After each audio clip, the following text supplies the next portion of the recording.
One thing Stanford is going to be, and they're always going to be, they're going to be physical up front. So Yes. here's one thing. The first play of the game is the best play to show it. I want you to look at something. So ball's on the 25-yard line, right? They started on the 25. We'll say Colgate is lined up maybe on the 20. They have their line. They're breaking the hip. They're on the 24. Their offensive line is on the 24. We'll give them that.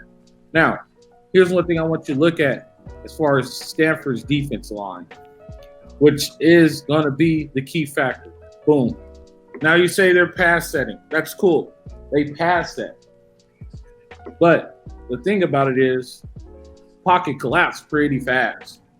Even though he gets the ball out, you kind of feel that, right? You kind of feel it.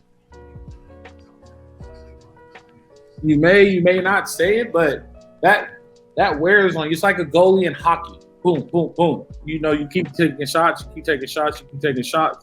and then eventually you'll score. But the get off for Stanford is still the same get off for Stanford. Good, bad, or indifferent. Those dudes is coming off the ball, and they're coming with a lot of pressure. You see what that dude did to him? That dude low-key grown man them. I mean, it's Colgate. I'm not gonna say that he didn't, but I mean, it's Colgate. Right. It is Colgate, but I don't think there'll be a difference between Colgate and the difference between SC or a difference between anybody who played, because they still have the reputation of being a physical football team. That's a good play right there defensively by Stanford by setting the edge. That's really good. You set the edge on SC, you got problems because they are going to try to get some plays that are going to get out to the edge. So they're in 3-by-1 here. They go out to empty. They come back, fly sweep. That corner sets the edge. They run the ball, 2-yard gain. You know, that's pretty good. Can you rewind that and play that again? Yeah, I surely can. I'm trying to figure out how I feel about the defensive end there stepping into the pull and blocker instead of stepping up to make the play. He's reading the read option. That's what it is. He's still got the linebacker coming. He's the last man on the line of scrimmage, and I think the quarterback is reading 15. Which block? Yeah, but what I would say if I'm coaching it, that linebacker that's on the 30-yard line, he needs to go now. Yep. He got to go now because 3's over the top. You got the help from 3 over the top. That linebacker on the 30 needs to go now, and you got the safety. You got more than enough for when the edge gets set. That's the difference between winning and losing. Like, you can't give SC 2 yards because giving SC 2 yards could turn into 37 yards quickly. You know what I mean? So those are the kind of things you got to. That's the difference in the game for that. That's the difference in play. SC compared to playing against SC compared to playing against Colgate. Let me say that. Cut that last one out, Mike. Let me say that again. That's the difference in playing Colgate and playing SC, because that's still a big enough gap, and SC's faster now on offense that Raleigh, one step, he's gone. He's running past those dudes. That's what I was trying to say. That's what I'm trying to get at. Like, that's the difference. Yeah, they don't have anybody to match up to hit that speed advantage. Correct. And no, go ahead. No, I was going to just say, so they play it better here, but go ahead and finish saying what you were saying. They play it way better here. Well, so I see the way that they, like you said, they set the edge, and then when he had the alley to shoot through, he didn't take it. And like you said, a 2 yards of space may seem like it's a knot, but in a game of inches, that's like a space for your truck to park. 100%. And Raleigh Brown is fast, and when you give speed space, you'll get burned. Like playing with fire. Yeah, that's exactly what I was trying to get at. Like, all he needs to do is step and go, and he's running past those guys. Like, yeah. Now, here's here's something that really sticks out to me. I don't think they play in an even front, which at times I wouldn't say so much even front, but number 64. So the guy to our right, number 64, over the guard, is playing in a 2-eye, and 61 is playing in a 3. They got number 3, which is the Devani, the guy who had 10 tackles, their linebacker, playing in an A gap. They're assuming that the A gap that 64 is in is covered and that this guy will fill it. Ideally, in a perfect world, you can deuce up, and the deuce block is at the center, and the guard over 64 double teams on him, and then the center comes off and gets number 3, which creates a super big hole, which I think they get here. They pull. Okay, so they pull, but now look at the hole that's there. Caleb Williams takes that. This is actually a good read by the quarterback because I believe he keeps it here. Yep. He gave that one. He kept the last one. He kept the last one. He should have kept it. So I rewinded it back too far. But he should have kept that. That's out. That's out the gate. So which I believe they was like, all right, well, we'll just run it again. We got something here.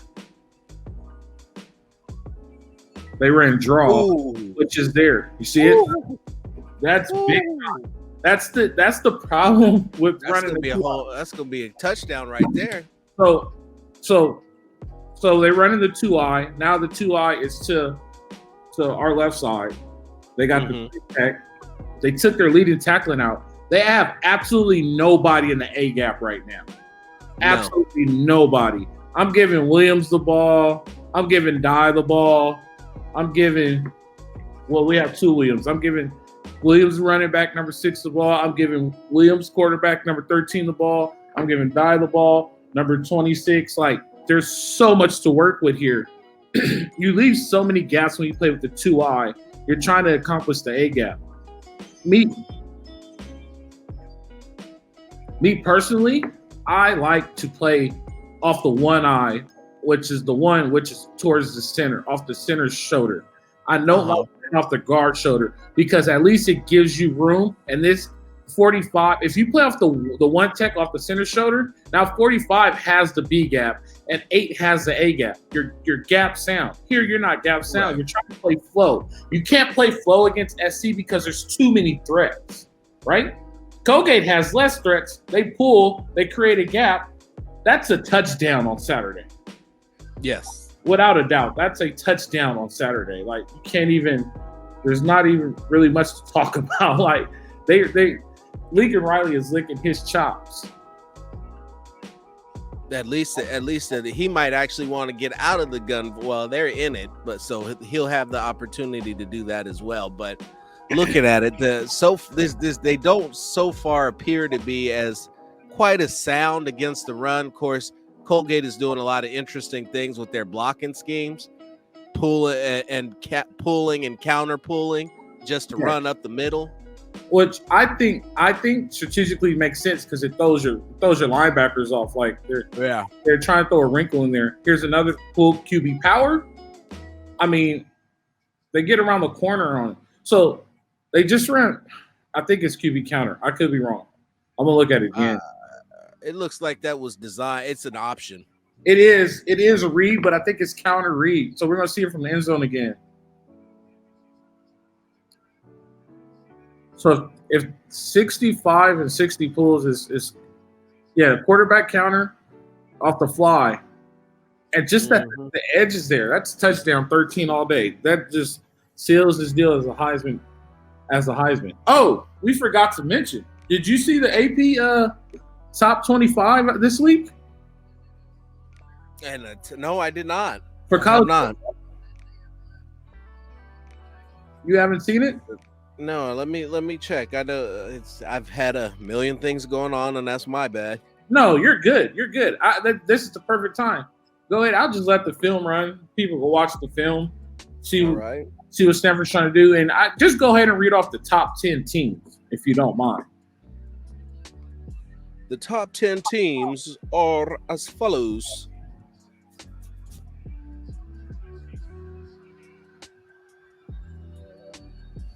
Hold up. Come on. According to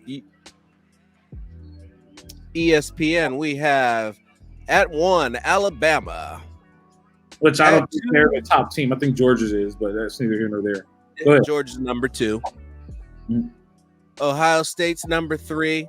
Honestly, they should have dropped further with that win over Notre Dame, but that's neither here nor there.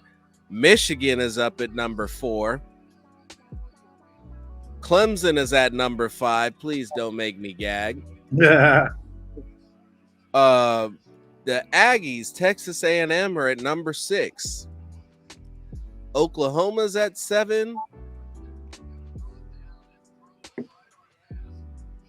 All right, they put them there. The Fighting Irish are 8th at 0-1, and 9th is Baylor, and at 10, fight on. V is for victory, and your USC Trojans in one game of the season are now top 10 in the Associated Press. I would like to stand corrected because I didn't even think they were going to be top 10 this week. You remember we were talking about it last week, and I was like, I don't think they're going to be a top 10 team. And I mean, if they gave Oklahoma number 7 for a 45-13 win over UTEP, I got you. Now, back in the film, this could be our last one for Stanford's defense here. Now, this to me is playing scared. Anytime you back off all your DBs, you got 2 high shell, you're playing scared. When you look at it, so they're playing cover 2. Mm-hmm. All right, this is going to be a test for SC because of the rivalry, and like all the new guys will understand the rivalry. Cover 2 is the safest, oldest defense. I can't say in football, but like in current football over the last, I guess, 10 years or whatever. Cover 2 doesn't work anymore in this game of football. It leaves a lot of holes open, and it just gashes you. Now, I don't know if this is because it's getting late in the game and they already ran the toothpaste off the field, but here's the thing. You're walking guys out. You're trying to blitz guys. You're running. Okay, so they ran fire zone. So they're running 3 under 2 deep, which is what it is.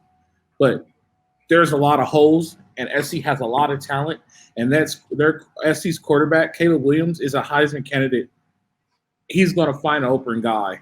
You can't run that against SC, in my opinion. And I don't understand like how David Shaw got so conservative and so scared behind that. Have you not watched Stanford football? David Shaw has got to be probably one of the most conservative coaches I've ever seen in my life. Yeah, I understand he's like conservative offensively, but like things like this, like there's no edge to his defense. Like there's simply no edge to the defense. You cannot not have an edge against a team that's in the top 10. We could just say that now, against a top 10 team. You know what I mean? Yeah. Like tackles and his job description consists of beating Cal and staying relevant. That's all he's got to do. Yeah, he just has to. I think he's at a point now where I think he just has to have a winning season, make a bowl game. He ain't been beating Cal either, so he gonna have to change something up pretty quick. No, 100%, definitely.